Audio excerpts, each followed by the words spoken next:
Je n'ai pas reçu la déclaration d'amour qu'on m'avait prédit le 31 décembre.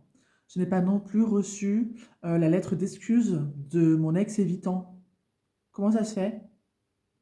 On en est où? Je vous explique comment les réseaux sociaux nous manipulent. Je vous explique comment le scroll aussi sur TikTok, sur Instagram ou sur Facebook ou ailleurs peut venir nous manipuler et venir appuyer sur des choses, sur des boutons qui nous concernent nous et pas forcément la guidance.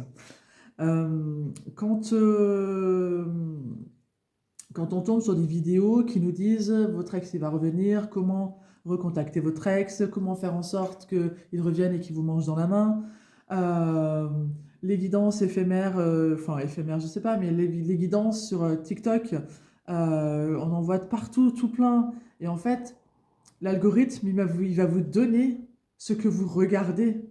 L'algorithme, il va vous donner ce sur quoi vous mettez votre attention. Si moi je regarde des vidéos de petits chats mignons, l'algorithme il va dire elle aime les chats mignons, vas-y go. Si moi je regarde des guidances qui disent que l'amour va revenir et que je vais avoir une déclaration d'amour ou une lettre d'excuse d'un ex, eh ben ça va me proposer toujours ça. C'est pour ça qu'il est nécessaire aussi de vraiment prendre conscience que la manipulation existe de partout, en fait.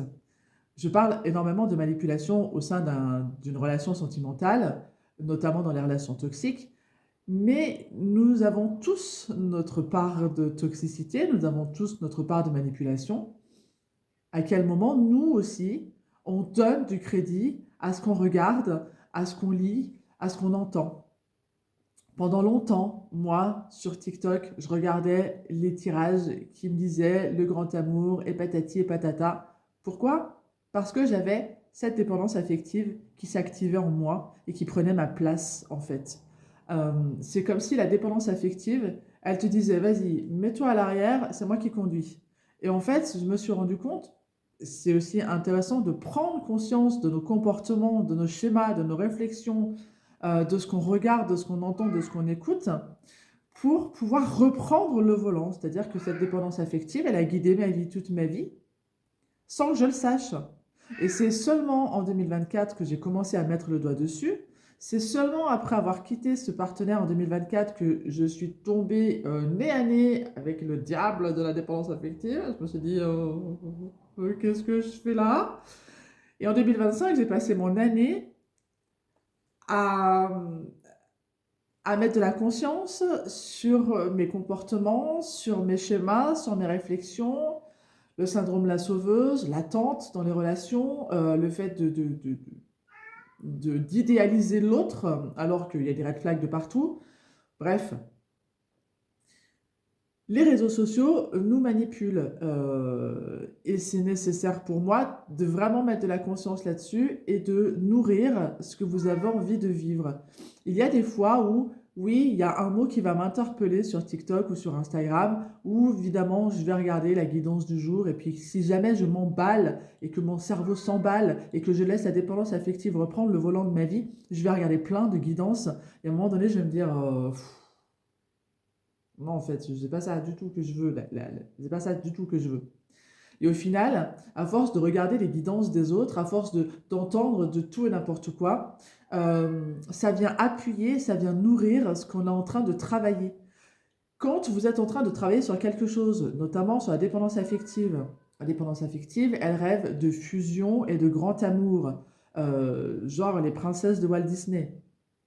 Dans la vraie vie, ça ne fonctionne pas comme ça. Et si moi, j'ai pas conscience de ce que je suis en train de regarder, je vais laisser la dépendance affective prendre le relais et venir appuyer. Et en fait, ces vidéos-là viennent appuyer sur des boutons et ça enclenche un processus qu'on peut mettre parfois quelques heures, voire quelques jours à s'en rendre compte et à en sortir.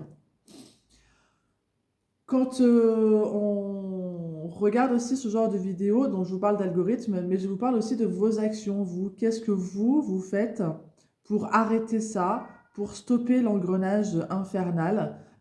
Est-ce que vous êtes capable de dire stop à des relations, à des contenus pour pouvoir vivre un peu plus sereinement à l'intérieur de vous, dans votre tête, dans votre cœur. Je le vois notamment, ces vidéos-là, elles viennent appuyer sur des boutons qui sont encore déclencheurs de quelque chose. Par exemple, si je parle de la déclaration d'amour ou de la lettre d'excuse de Lévitan, eh ben, c'est que quelque part, il y a une part de moi qui attend une déclaration d'amour, qui attend d'être aimé, qui attend d'être choisi. Et pour la lettre d'excuse de l'ex, par exemple, eh ben, c'est peut-être une part de moi qui est en souffrance et qui aimerait que l'autre reconnaisse sa responsabilité, que l'autre reconnaisse en fait ses torts et qu'il nous a fait du mal avec ses comportements.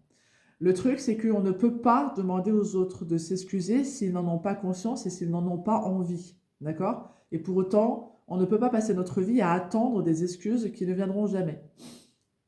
Je sais que c'est compliqué à mettre en place et à intégrer parfois dans le corps et intellectuellement, parce qu'intellectuellement, c'est un peu, ça court-circuite un peu le cerveau.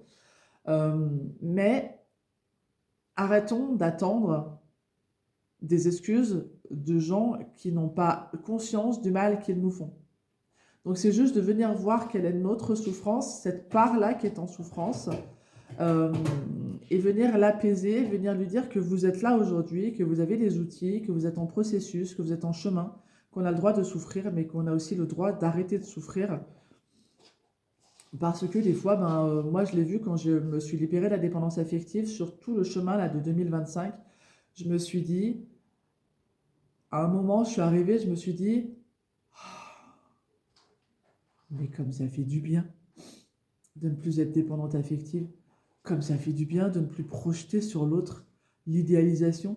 Euh, Quand je parle avec des nouvelles personnes, notamment des hommes, puisque je suis hétéro et donc du coup c'est avec les hommes que ça m'active, quand je parle avec des hommes, je me dis, en fait je prends conscience, je me dis, t'as vu là, tu projettes pas en fait.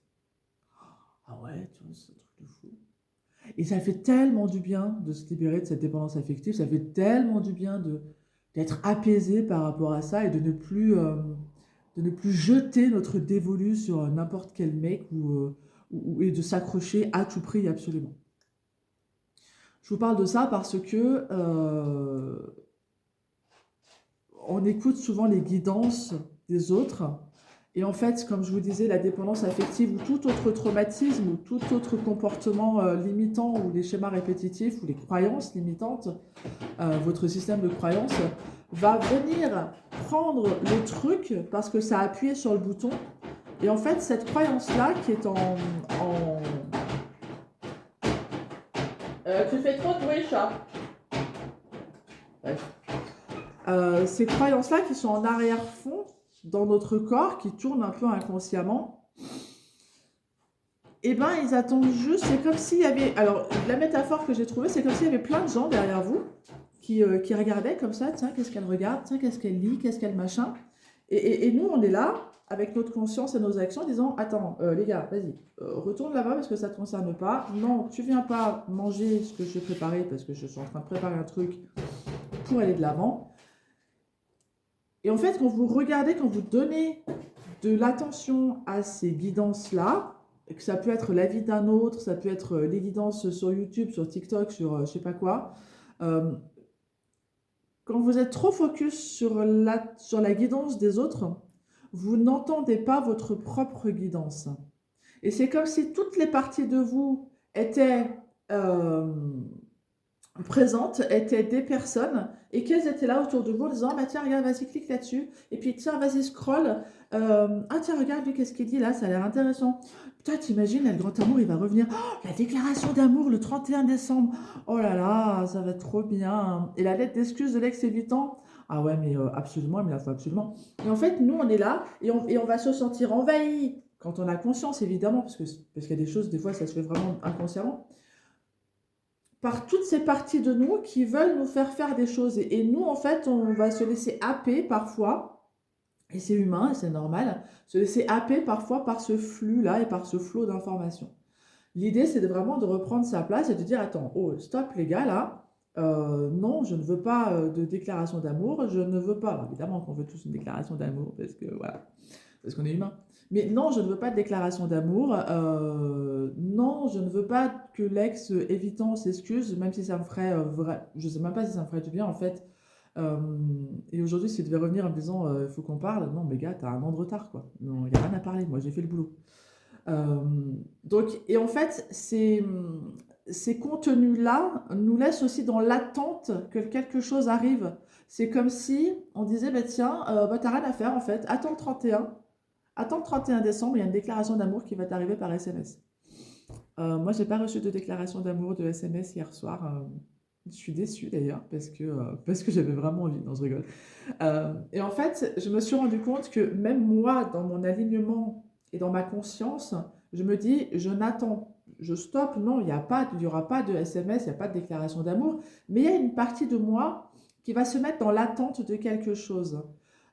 Et ça se passe toujours de façon inconsciente. J'arrive parfois à le conscientiser, de me dire, qu'est-ce que tu attends en fait là? Non, qu'est-ce que tu attends? Non, il n'y a rien à attendre. Continue ta vie, continue d'avancer. La personne qui te fait une déclaration d'amour, tu vas la rencontrer, tu vas vivre avec, tu vas vivre des choses, tu vas discuter avec elle, tu vas apprendre à la connaître, etc. Mais la dépendante affective, elle voudrait qu'on lui donne une déclaration d'amour en maintenant, le jour où on rencontre l'autre, quoi. Et donc ça met des parties de nous en attente et ça vient figer des parties de nous là à l'intérieur ou si vous voulez les imaginer autour de vous. Et ça nous empêche du coup d'avancer nous pour nos projets et ça nous laisse vraiment dans des schémas qui sont toxiques pour nous-mêmes finalement. Et si je reprends cette métaphore de recevoir la déclaration d'amour le 31 décembre, eh ben, on peut dire qu'en effet, j'ai pu recevoir une déclaration d'amour différemment que ce qu'on entend, que ce qu'on croit. Parce qu'on pourrait croire que la déclaration d'amour, c'est pardon, que la déclaration d'amour, c'est un amoureux qui vient vous dire qu'il vous aime, qu'il vous choisit pour la vie, que vous êtes la meilleure femme du monde, la plus belle, la plus douce et la plus nanana, ok. Mais en fait, la déclaration d'amour, pour moi, l'amour est un sentiment universel. Quand l'énergie vient du cœur, elle est pure et universelle. Il n'y a pas d'intention autre que d'aimer la personne telle qu'elle est au moment où elle est. Il n'y a pas de projection, il n'y a pas de... Et c'est pas forcément de la sphère amoureuse. Moi, hier, j'ai passé le réveillon du 31 avec des gens que j'apprécie. Et peut-être que c'est ça ma déclaration d'amour finalement, c'est d'avoir passé du bon temps et un bon moment avec des gens que j'apprécie. On a dansé, on a rigolé, on a joué. Et c'était chouette en fait. Et donc, on va se mettre dans l'attente de quelque chose comme nous on l'imagine. Et on passe à côté de notre vie parce qu'on attend quelque chose qui arrive sous une autre forme. Donc voilà, j'avais vraiment envie de partager ça parce que c'est important dans le processus de libération, dans le processus aussi de libération de la dépendance affective, euh, que la manipulation, elle existe de partout en fait et qu'il est vraiment nécessaire de revenir en soi, de ne pas toujours acheter les contenus ou d'adhérer au contenu sous le coup de l'émotion. Et évidemment, comme la sphère émotionnelle, euh, elle s'active des fois sans qu'on en ait conscience, eh bien, je me fais moi aussi avoir par des contenus ou par des projets. Aujourd'hui, j'ai appris à prendre du recul, j'ai appris à me dire, bon, attends, là, de quoi ça parle? Est-ce que véritablement j'ai besoin de ce projet? Est-ce que dans le discours, parce qu'il y a des fois, dans des guidances qu'on peut avoir sur YouTube, TikTok, Instagram, il y a des mots qui viennent nous percuter, mais il y a peut-être qu'un mot qu'on doit comprendre dans cette guidance et pas toute la guidance. Et parfois, on se dit, ah bah tiens, s'il y a un mot qui m'a... Et c'est le cerveau qui est comme ça, hein, ça nous entraîne, hein. S'il y a un mot qui m'a interpellé, ben potentiellement qu'il y en a d'autres qui vont m'interpeller. Et on est encore dans cette attente de quel autre mot va m'interpeller euh, parce qu'on a envie de vivre des choses sympas et qu'on a envie d'aller mieux, etc. Sauf qu'on ne va pas mieux en regardant des vidéos YouTube, TikTok, Instagram. On ne va pas mieux en lisant des livres. Alors ça nous fait du bien sur le moment. On va mieux quand on se met en action. Quand on vient mettre de la conscience et du discernement sur ce qu'on est en train de vivre.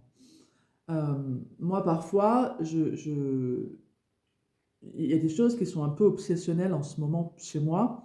Et l'idée, c'est d'éviter que l'obsession rentre. Quand elle rentre, je lui dis non, enfin, tu t'en vas.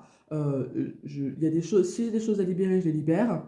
Mais aujourd'hui, il me semble que j'ai plus grand-chose à libérer sur cette obsession et que tellement ça ne devient plus une obsession parce que j'ai appris à repousser, parce que j'ai appris à apaiser mon système nerveux, à lui dire je n'ai pas besoin de ça pour être aimé, pour me sentir aimé. Je m'aime déjà comme je suis très bien comme je suis très bien en mode célibataire.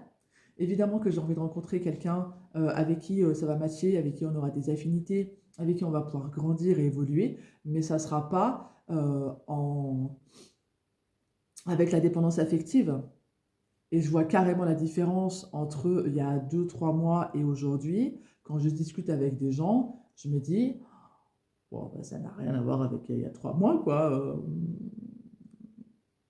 Et du coup, c'est l'idée de vraiment venir se construire nous-mêmes, venir toujours à l'intérieur de nous-mêmes, de voir de quoi ça parle, parce que c'est évidemment toujours très facile de pouvoir dire c'est la faute des autres, c'est lui qui est comme ça, c'est elle qui est anxieuse, c'est lui qui est évitant, c'est de sa faute à lui, et il fait pas attention à ses comportements, et t'as vu comment il m'a répondu, et gna gna gna, et gna gna gna, et du coup, comme ça, on ne prend pas nos responsabilités, et c'est la faute de l'autre.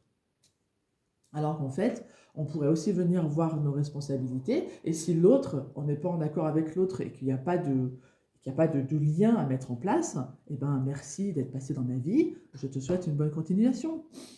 Évidemment, on dit comme ça, c'est hyper facile, mais ça demande un entraînement, vraiment.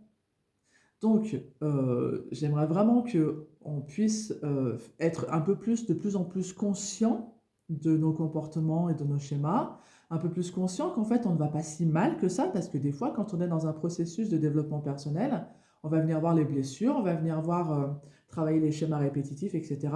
Mais moins souvent, on va venir voir qu'est-ce qui ne fonctionne plus. Et des fois, on a des systèmes, des pensées, on pense mais si on ne fait pas attention, on va continuer à alimenter ça alors qu'en fait, ça n'existe plus. Par exemple, moi j'ai dit l'autre jour, je parlais avec quelqu'un et je lui disais en fait, ah, je sais pas, il y a du cadre, j'aime pas trop le cadre moi. En l'écrivant, je me suis dit, bah, non, c'est faux finalement. Je n'ai plus une croyance, je n'ai plus ma croyance.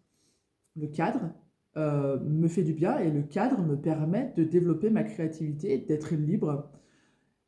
Alors qu'avant, le cadre, c'était juste étouffant et voilà, bref. Donc parfois, on peut aussi avoir des croyances qui ne sont plus d'actualité, mais qui sont là comme si c'était de la poussière en fait. C'est comme si vous faisiez le ménage et que vous n'avez pas ramassé votre poussière et du coup vous le traînez un peu. Alors que non, en fait, il y a plus besoin de penser ça, il n'y a plus besoin de ressentir ça. Ça va être vraiment mon action, mon intention pour 2026, c'est la conscience et l'action. Je prends conscience de quelque chose, je me mets en action pour le modifier, pour le changer, pour le transformer ou pour accéder au changement que je veux voir. Et c'est également ce que je fais beaucoup dans mes accompagnements déjà et que je vais que je vais accentuer, pardon, que je vais accentuer dans mes accompagnements. Ok, t'as pris conscience du truc? Ok, maintenant qu'est-ce que t'en fais? Et la prochaine fois que la pensée elle va revenir, qu'est-ce que tu vas en faire? C'est un entraînement, c'est de la répétition. Donc, tout ça pour vous dire, attention, la manipulation existe de partout. Elle n'existe pas seulement dans les relations toxiques. Nous pouvons aussi être toxiques pour les autres et nous pouvons aussi être toxiques pour nous-mêmes en alimentant des choses qui ne sont plus utiles.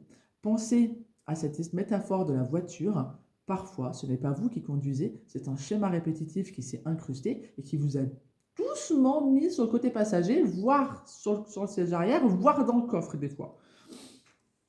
Et c'est pas toujours facile de revenir et de reprendre sa place face à nos parts de nous-mêmes. Euh, voilà, j'avais vraiment envie de partager ça aujourd'hui avec vous. J'espère que vous allez bien. Je suis heureuse et de pouvoir vous lire si ça vous a interpellé. Si vous avez envie d'échanger avec moi, ça sera de façon toujours bienveillante et constructive. Je ne lis pas enfin si je les lis, mais je les efface. J'efface les commentaires insultants et ceux qui n'ont pas de suite, enfin, là où il n'y a pas de matière à discuter. Voilà. Faites attention à vous, faites attention à ce que vous écoutez, faites attention à ce que vous entendez, faites attention à ce que vous lisez et à ce que vous croyez surtout, parce que c'est comme ça que le système de croyance se met en place et qu'on peut partir des fois un peu plus loin et passer à côté de sa vie. Voilà, je vous laisse ici. J'espère que cette vidéo vous aura permis de prendre conscience de certaines choses chez vous et que vous pourrez vous mettre en action pour le changer. À très bientôt.